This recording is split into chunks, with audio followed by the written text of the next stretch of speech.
They didn't tell me not to play with the laser pointer during the panel.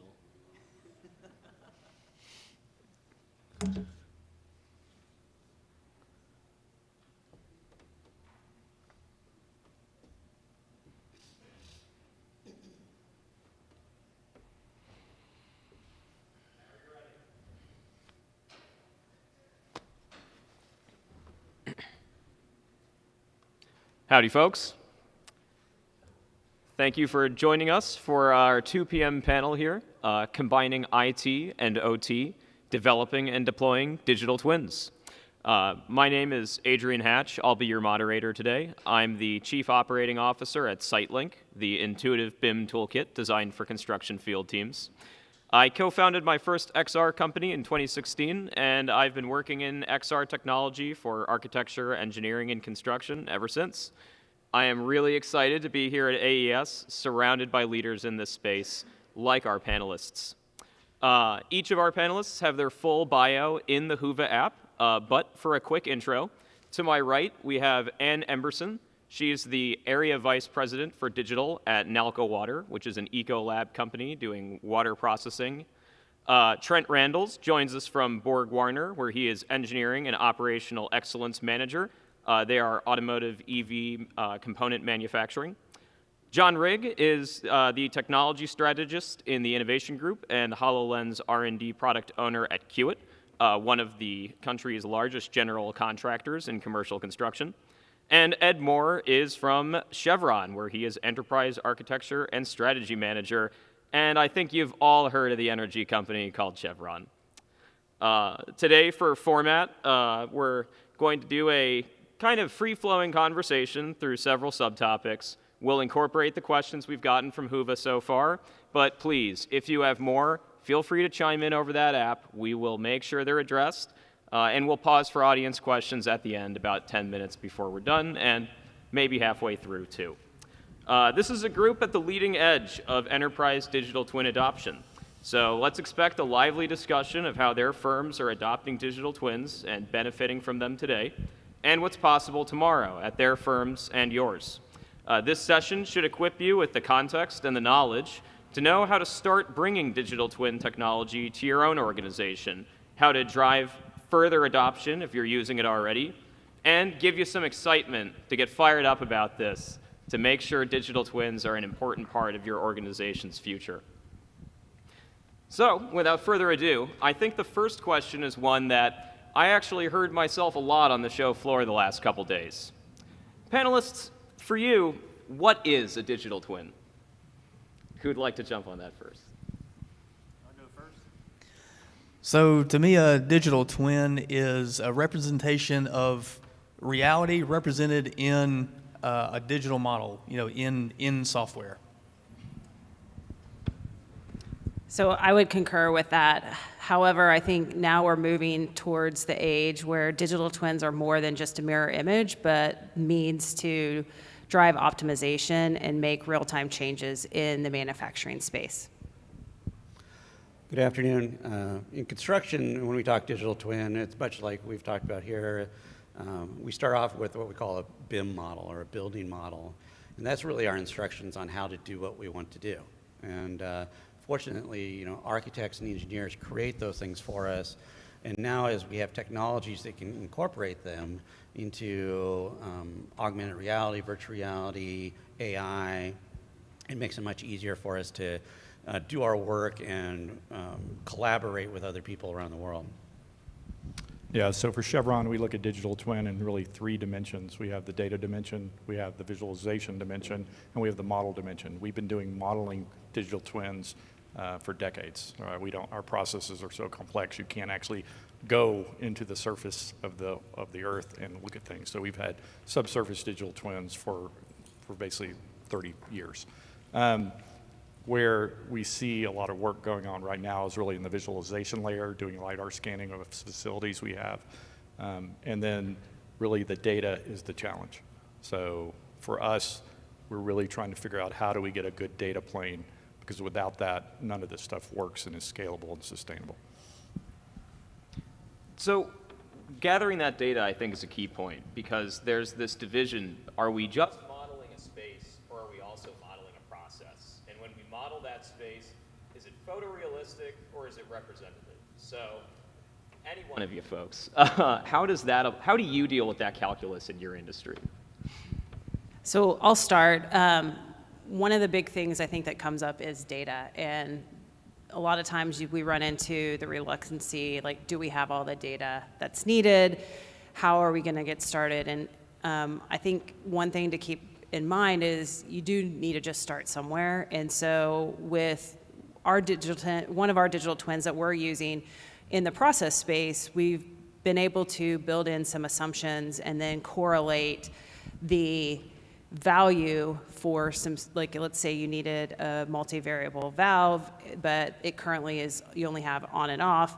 And so we could be saving $30,000 if you were able to have that multivariation. Then it could put you in a position that now you can get approved for that work order to order the valve, et cetera. So by being able to build in assumptions early on in the process for the digital twin, while it may not be perfect, it's still driving value to the organization and improving the process, while at the same time helping justify the business case for getting those additional sensors or getting those additional data points to continue to refine it. And so from my experience, I think it's across the board with technology. We're never going to be at the end. There's always going to be something new. There's always going to be something to build upon. And so as long as we keep that in mind, especially when it comes to data, I think it's really valuable.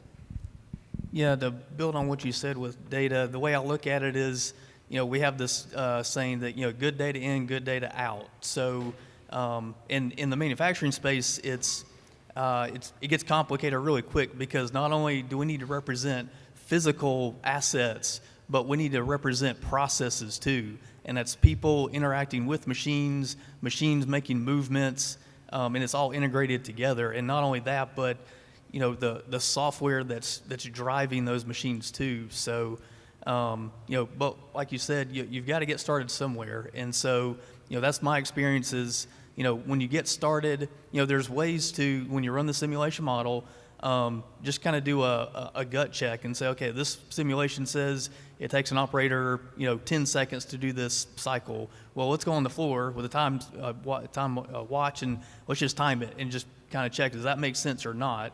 And over time, you just refine that over and over again. But again, it's good to always ask the question, is the data we're getting out of this, does it make sense? So that way you don't go too far down the rabbit hole. So. Trent, you raise an interesting question for me, for our audience. I'm curious, how many of you folks are using digital twins at your organization today? How many of you are getting something out of that? All right, that's exciting. How many of you would say that that's a critical part of your production decision making, that you're changing what happens in the field? All right, a little bit of a smaller head count. Well, I'm curious, Trent, if you could speak to how these digital twins have changed things for Borg-Warner. I remember from our discussion earlier, for both you and Ann, it sounds like this has had a pretty transformative impact to your organizations. Yeah, absolutely. So when I came to Borg-Warner, we make transfer cases and battery modules, and whether, whichever product we're making, it's always the same. We have a certain amount of operators using machines, and we have to make so many products per day. And so, one of the teams that I oversee is industrial engineering, and so it's all about, cycle times and takt times and, the sequence of steps in certain sequences. And so, what they were using is, Excel spreadsheets and 2D AutoCAD, and we're doing cycle time studies based on processes that would do similar. And, we're using methods like MOST is, if there's any industrial engineers in here, they know what MOST is, time study method.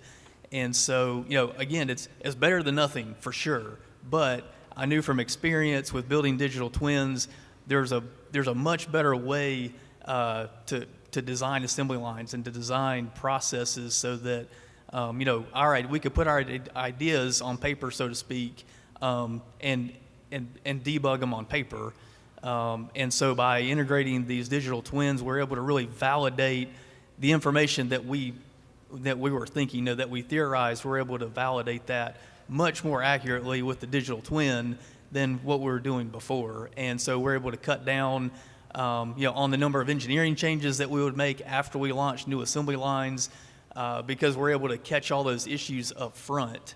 And if there's anyone in here that works in the manufacturing space, you know as well as I do, when those machines are built and they hit your plant floor, you're stuck with them. I mean, you just have to do the best you can with what you have. But with digital twins, a lot of those issues that you would find once the machines are built, you can find them in that digital twin, though they become apparent to you. So that's really been, for us, cut down on engineering changes after launch. And also, too, it gives us a way to incorporate the end users. So that's, in my experience, is incorporate the operators, the maintenance techs, the quality engineers, the safety team up front. And that way, everybody has their input, and everybody says, okay, what if we did it this way? Well, when we started building digital twins, we could do that. And it's easier for some people, other people, to visualize things, but when you see a 3D model of machines working and people walking around and doing activities, it puts everybody on the same playing field. And so it really helps foster the collaboration with the cross-functional team.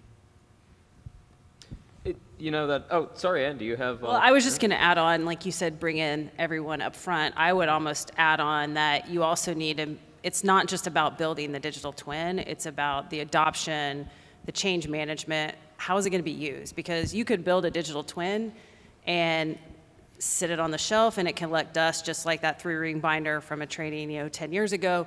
And so I think that's equally as valuable to building the digital twin, to think through in the process of how are we going to keep using this, and how are we not just going to build something for the sake of building it, but really use it for benefit for our operations. Yeah, so just to add on that, so kind of a formula that I've come up with in my experience is I've noticed that people follow processes using technology. And so I've just come up with this equation that kind of makes sense to me is, you take people plus processes plus technology equals your desired outcome.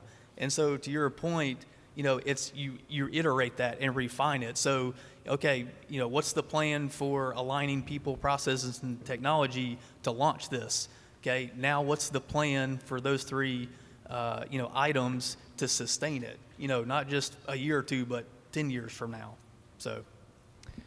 And adoption is definitely a question that's come up quite a bit, including over Hoover. Somebody did ask, when it comes to that change management, when it comes to getting your organization to put this tech to work, we all have a team member we rely on at our orgs for that. That's our IT department. So Nicole at Mazak asked, how do you create buy-in with your IT department?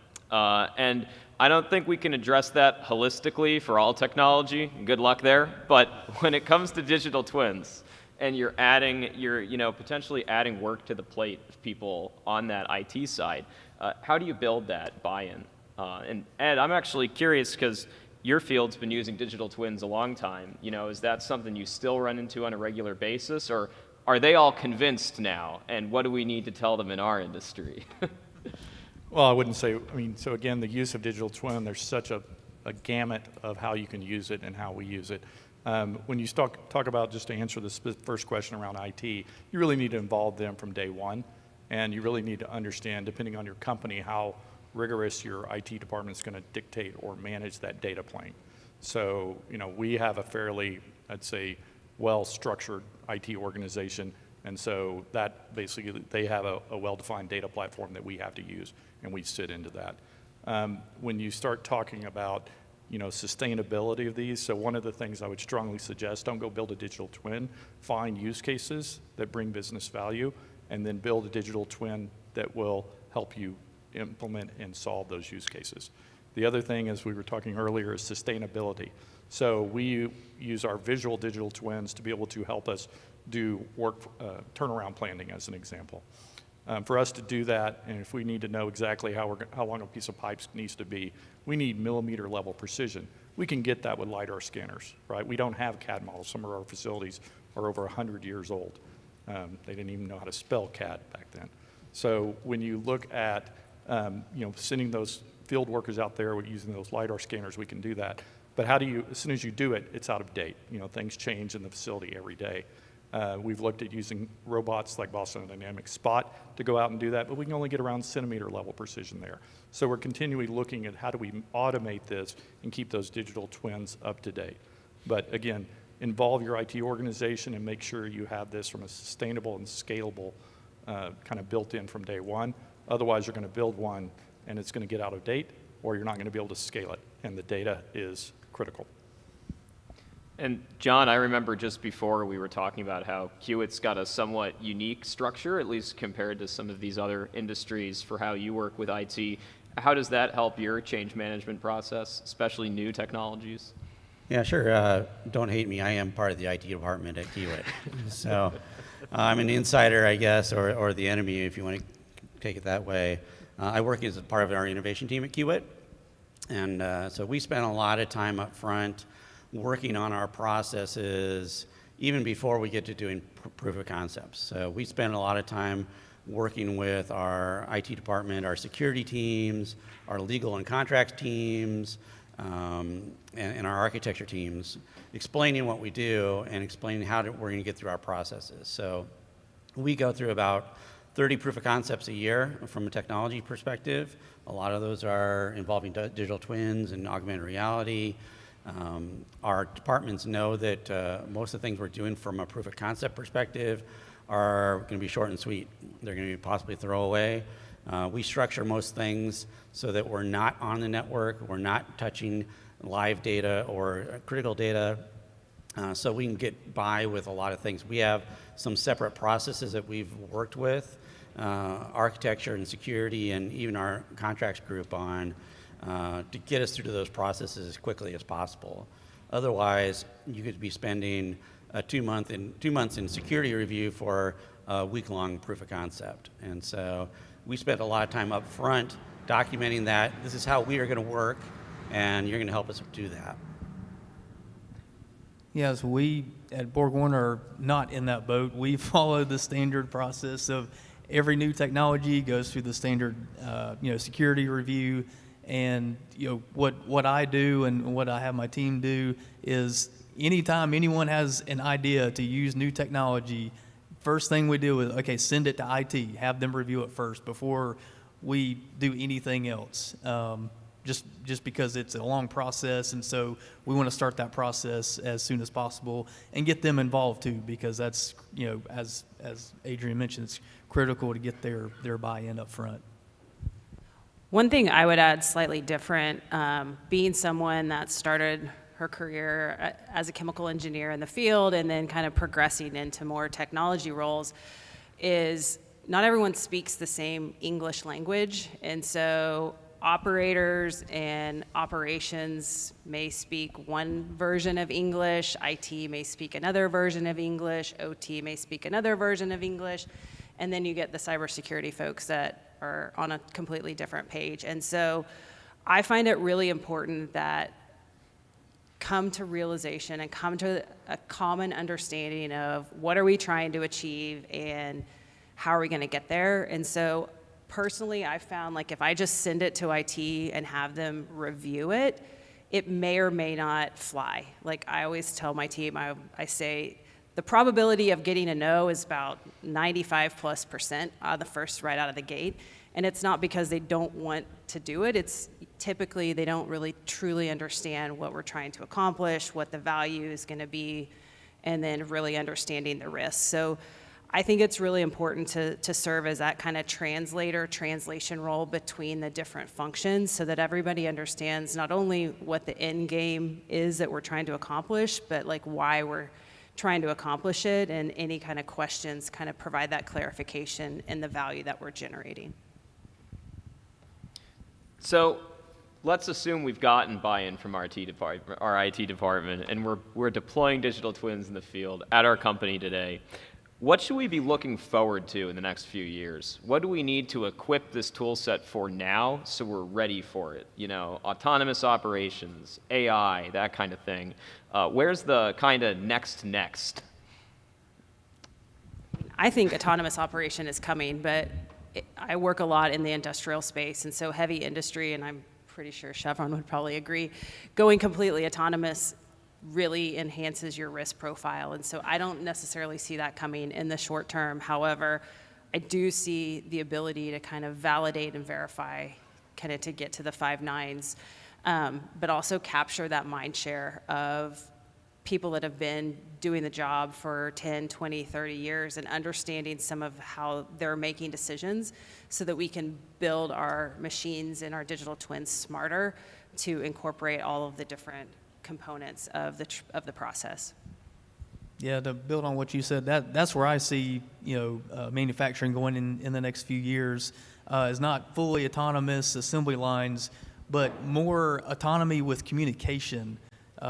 That's where I see a lot of the technology going in and being helpful in the manufacturing industry, is because we use all these machines to make different products, but at the end of the day, it's people making decisions that get parts out the door. And that's where I see a big gap, is the individuals having the knowledge they need to make good quality decisions. And the more we can automate information, more accurate information, then the better decisions we can make. So that's really where I see it going. Yeah, I'll throw out the buzzword of the year, the AI, but not your standard AI, not your ChatGPT, but more AI image recognition. So being able to understand, what the difference is between a model and reality, and have that model or have that AI be able to point those things out, what the issues are, or tell you what your progress is. We've already started working on things like that to show you clash detection, to show you where there might be issues coming up. I think we're just stepping into that now. Image recognition's been around for quite a while, and it has a lot of value, but I think once you combine that with BIM models and project plans, you get a whole nother value to that AI. Yeah, and just to build on all that, I mean, AI is going to be very impactful to our future. We're seeing that, especially as we move to autonomous operations. So our OT strategy is about improving automation, moving towards fully autonomous operations. As was stated earlier, it's better if we don't put people in our environments because they're hazardous. We have some of our environments where we've been working autonomously for years, and that's where we're up working on the seafloor 7,000 feet down, right? We can't put people there. Just, it's easier to put people on the moon than the bottom of the ocean. And so as we move to that, AI is for that to work properly and to give us the right answers, and using things like ChatGPT and these large language models, it's very important that we have a good, strong data foundation, and that data foundation is a Chevron data foundation. If we have that, then these AI models will perform and give us the right answers. If we don't have that, then we're running into a situation where those AI models will use the bad data and give us bad answers.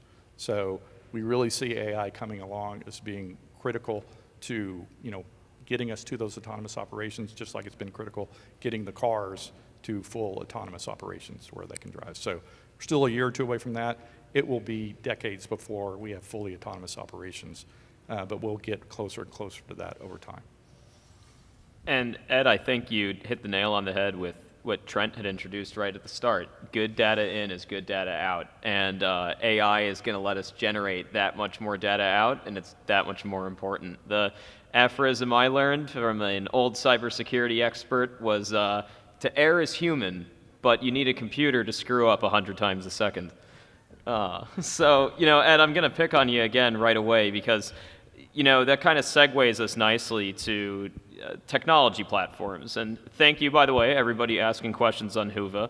One such question was, what architectures or platforms support digital twins for XR? That came from Frank at Inner Space. And Ed, I know that's a huge part of the mission at Chevron is having that unified platform.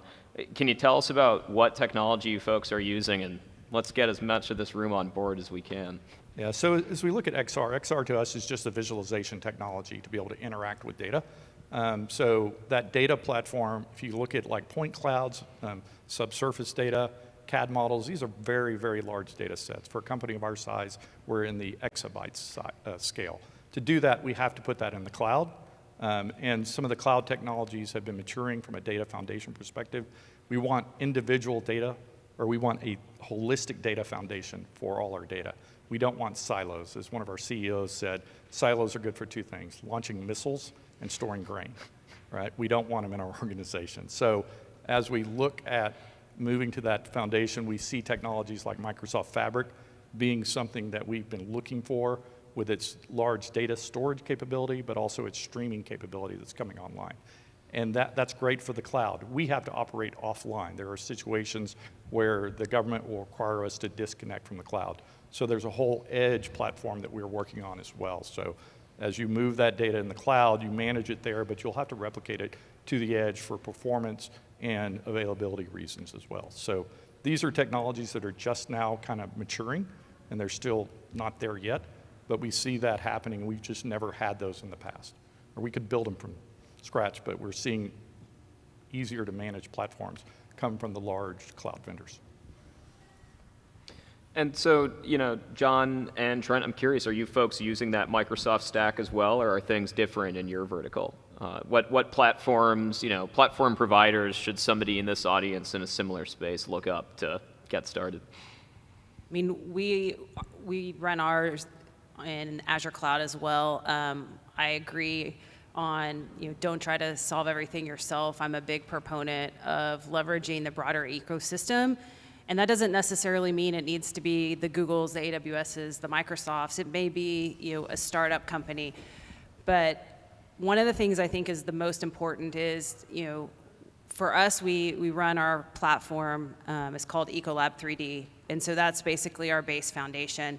And I like to think about it in terms of Legos. I mean, Legos have been around for my whole lifetime, and I don't see them going away anytime soon. And as long as you have that base plate platform and you have the ability to add Legos and remove Legos as they come and go, technology, software, ways of working are going to continually change. And so we need that ability to connect, to disconnect, and appropriately solve our challenges. So I think it's really important to think about it not only from having that strong foundation, but from that business process mindset on what's our ultimate end goal and how are we going to prevent creating another spaghetti map that is going to be hard to tear down.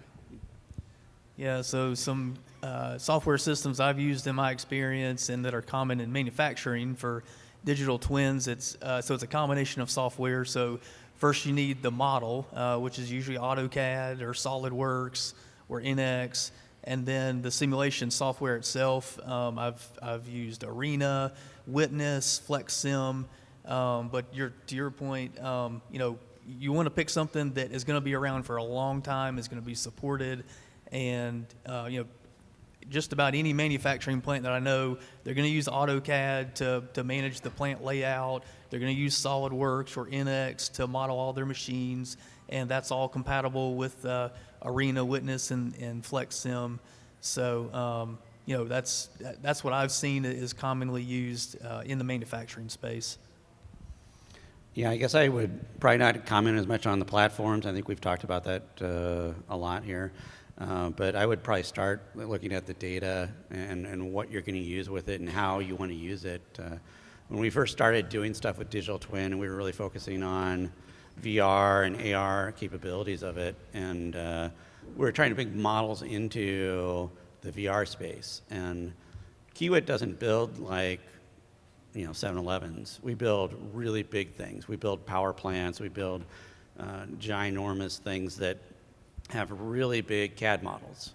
And when you're trying to bring those things, those digital twins, into a space that's new like VR, a lot of those players couldn't support it. So we had spent a lot of time stripping out the digital twin, making it simpler, cutting out pieces of it just so we could bring it in. Today, there's a lot of vendors out there that can support that. And I guess that's, if you work in a space like we do, where you're working with really large models, look for those vendors. And that's probably the key point, is you're going to save a lot of headache and a lot of pain if the vendor can support the size models and the complexity of the models you're working with. Yeah, I just want to build on that a little bit. It's one of the technologies, if you're not familiar with, that you should be looking at from a digital twin visualization and relationship is OpenUSD, or Open Universal Scene Descriptor. This is the same technology that Pixar and the movie industry uses to basically create all these assets and relate them all together. We're leveraging that and looking at technologies like Omniverse from NVIDIA to basically provide that data foundation that provides that full context and relationship. The great thing about OpenUSD is it's an open standard, and you basically can plug in any model formats, and then you leave it to the rendering engines to pull those up and render them on demand. So it allows you to create these massive data sets. We could put our whole company into that system. And with cloud technologies, that's where we're moving towards. So look at those technologies. That's relatively new. And we want there to be a data layer that software companies can come and build models and build systems on top of. Because right now, most of them have to build their own data platform that then we have to replicate our data in. We hate that. We don't want to do that. So I think we're going to turn the mic over to the audience pretty soon, but I do want to tackle one other question out of the Whova list here. Tori at Chevron asked us about any guidelines you folks have for aligning different business units in your organization to guide the adoption, the achievement of these new innovations, especially ones that really push the envelope and require high investment, like digital twins. So beyond getting the buy-in of IT, how do you spread the message across your organization and align with those other business unit leaders? So I'm a big proponent of having cross-functional teams and bringing in those cross-functional teams early. So one digital twin that we are using is identifying, how you can reduce your carbon footprint, as well as, generate improved reliability and asset results, as well as, what's the financial impact on our operations. Well, all three of those things mean three different things. If one to finance, one to the sustainability team wanting to pull reports, and one to the operations team. And so instead of building three separate models, being able to work it all together, it not only makes it a lot cheaper and easier just to make one versus three, it also kind of helps create that synergy across the organization so that different departments are understanding why and what people are using and tears down those silos. So I really think technology and digital twins have that capability to help people better understand the full operations of your organization. Yeah, I think you said it best earlier mentioned cross-functional teams, but also, everyone in different departments, they all speak English, but a little bit different way. And so I think a key aspect is, finding common ground between all the business units or all the departments and understanding, just ask questions that get to, with the digital twin, connect the digital twin to a problem they have. Because that's really that's the reason for us, creating the digital twins is we had a problem. Actually, we had several problems, but, we had several problems, and with the technology and the processes we had, we couldn't solve them. And so that's what, drove me to go, bring in new technology to the company. And that's how I did it, is I understood what's the pain point for everyone of all the stakeholders and the end users, and then, close that gap by asking questions and getting everybody in the same room, and displaying the value to them of how this digital twin could solve all their individual problems. Yeah, I think construction's maybe a little bit different from a buy-in perspective. In construction, each one of our projects or jobs are almost a separate company. They have their own bottom line, they have their own executives, they have their own clients that are different from each other. So when we run proof of concepts, every one of them is in the field. Everything is working with the people that are doing the work. We get the buy-in from them, and it's a trickle-up theory, right? So and it's what I call pollination as well. So if you work at one of our job sites, usually at the end of the job site, those people are split up and they go to different areas. They take that knowledge that they learned when we were doing that proof of concept with them and pollinate other job sites. And so that pollinates up to a district level, and then the district starts looking at this saying, a lot of our job sites are asking for these technologies, maybe we should make this a standard. It's a lot easier for us to work that way than it is to work at the executive level and just tell people you have to use this, because they're trying to get a job done. They'll use your technology if they can see the value in it, and if they see other people getting value from it, then it's much easier to get them to adopt it. Yeah, so this is going to depend on your company organization. When I joined Chevron, we were very dispersed, and each business unit kind of was, like you were saying, their own profit center, and everybody had their own P&L and did what they want. Over the last decade and a half, we've now moved to more centralized, and we're all about optimizing and driving consistency and standards. So now with that organization in place, we are able to kick off programs. So we have a digital twin program. We don't do digital twin unless it's coming out of that program. But we work very closely with the business units, and we provide and pick the business units to prioritize and deploy those capabilities into that. We have another program we call Facilities and Operations of the Future, where that program actually has the ability to look at 2030 and beyond. And so we're delivering value near term, but I would advise trying to have programs that aren't just solving the problem for today, but thinking about what's the end goal you're actually trying to get to. And you might not be able to get there in the next 3 or 4 years. It might be a 2030, a 2035. But having that ability and that flexibility to look further out will help you build for the future. All right, well, panelists, I'm going to have to ask you to share one microphone with our audience. And audience members, does anybody have a question for our panelists that didn't make it to Hoover yet? Oh, I know some of you have questions. Okay, thanks very much. Let's kick it off.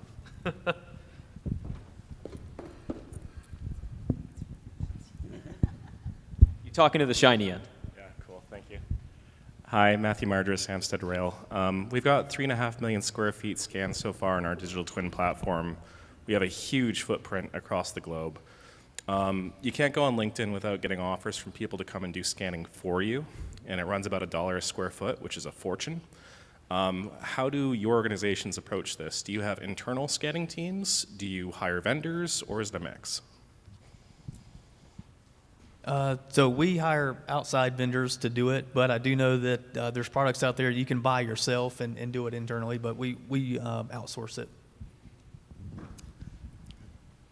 Yeah, we do. Most of the time when you talk scanning, it's LiDAR scanning for us. So it's we're looking for very precise, complex imagery on that one.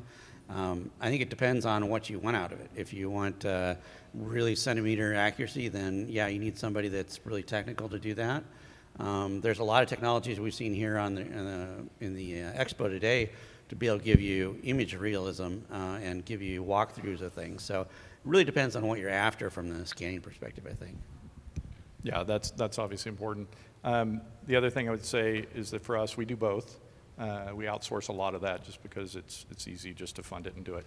The challenge is how do you sustain that? And as I was using the example before, we ultimately think some of these robotic devices will be able to go out and scan kind of at a more defined interval and do that at a much, much lower cost.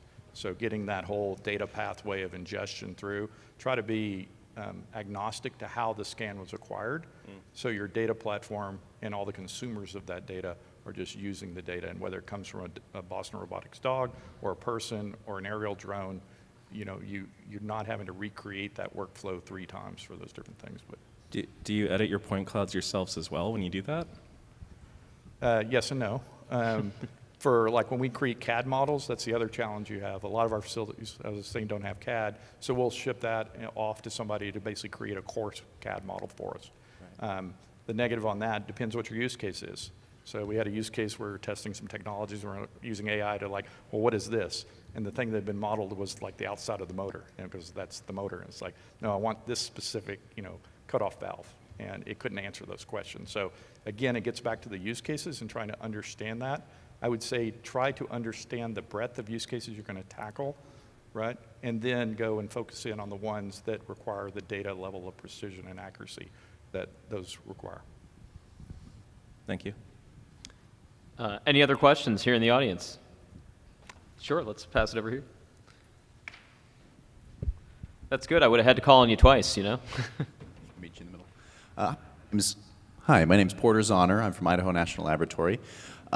More interested in kind of the data question, because it's come up several times, and you had mentioned how frustrating it is to have to, reshape data to meet a new vendor's requirements or your own data, things like that. So, I mean, we've been working on a data solution we call Deep Links, and it's an open source one because we're a national lab, and I know that doesn't always work for enterprise and to scale, right? But it's available to use. And my question is, it sounds like for the most part, you're each handling data kind of internally with your own tools, or do you outsource the actual data, the acquisition, how you store it for digital twins, et cetera? Because that's kind of what the intention of Deep Links is to try to store all of this data, because you've got sensor integrations, you have the actual CAD LiDAR scan data, then you want to do something with AI with it later, and so it's kind of there to be that central source of truth for digital twins in order to power all these experiences. So I wondered how you guys approach that.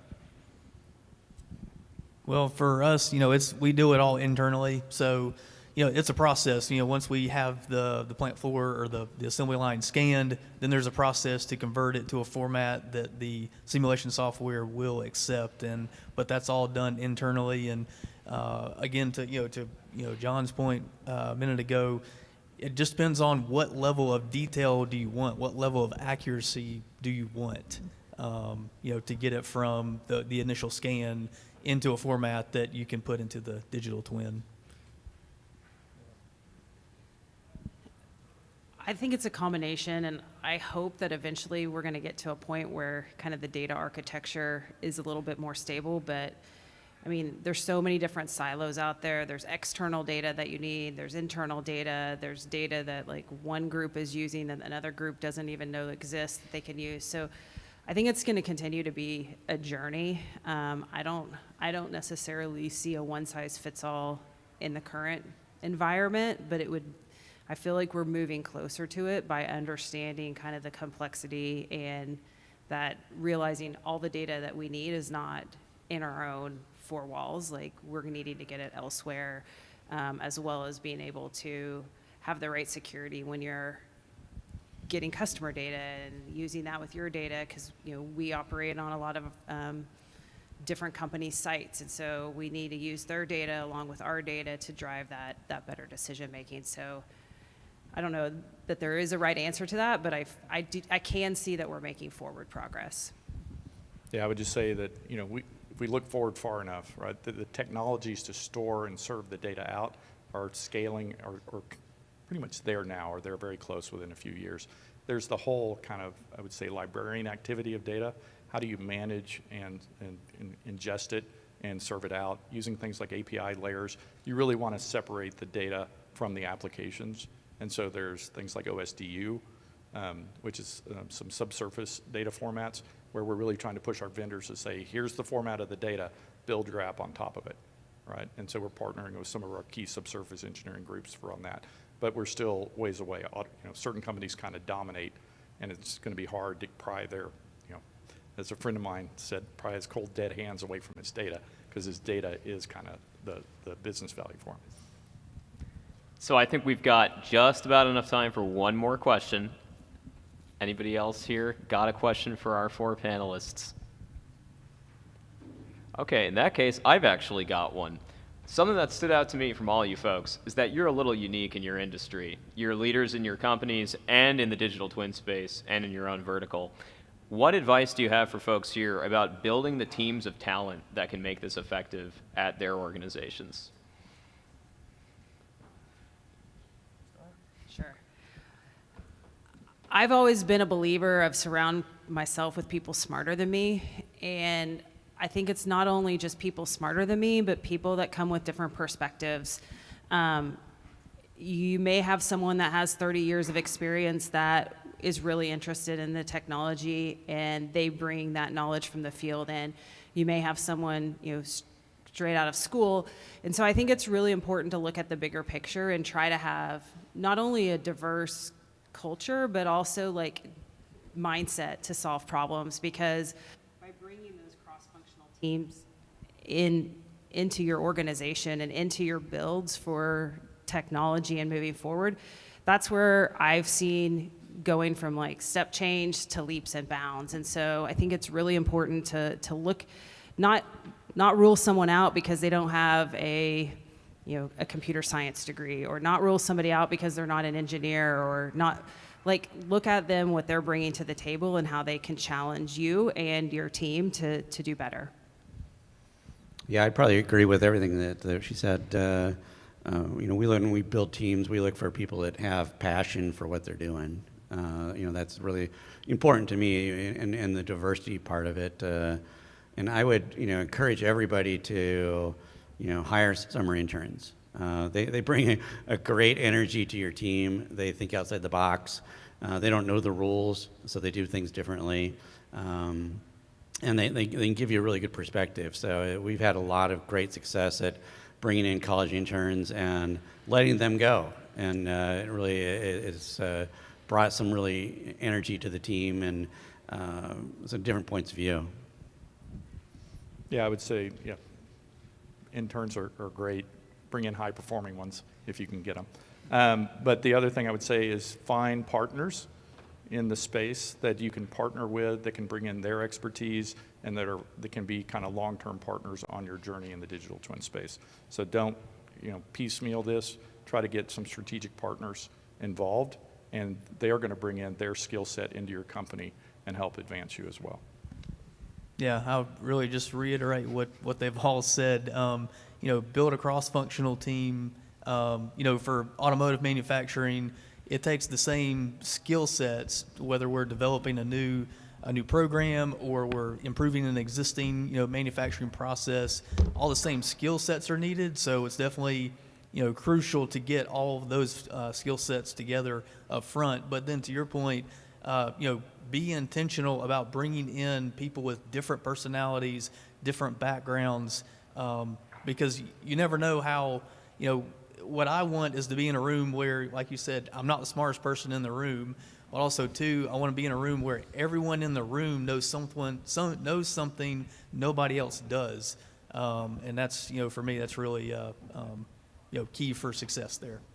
Thank you so much, Trent, and all our panelists. It's been my own pleasure to be here on stage with 4 people smarter than me who all have different interesting perspectives. So, folks, I think we learned, you want to have a digital twin, not a spaghetti map, and what goes in is really important for what you're going to get out. And I hope that all of you have gained from this talk what you need to be that leader in your own organization and chart the plot to that digital twin, not that spaghetti map. So, please, everybody, join me in saying a thank you to our panelists. Thank you to all for being a great audience. It was my luck to get to meet and get to know these folks over the last couple weeks, and it's been our pleasure to share all this experience with you folks. So if you'd like to visit SiteLink, meet me in booth 202. Otherwise, enjoy the rest of AES and your time here in Dallas.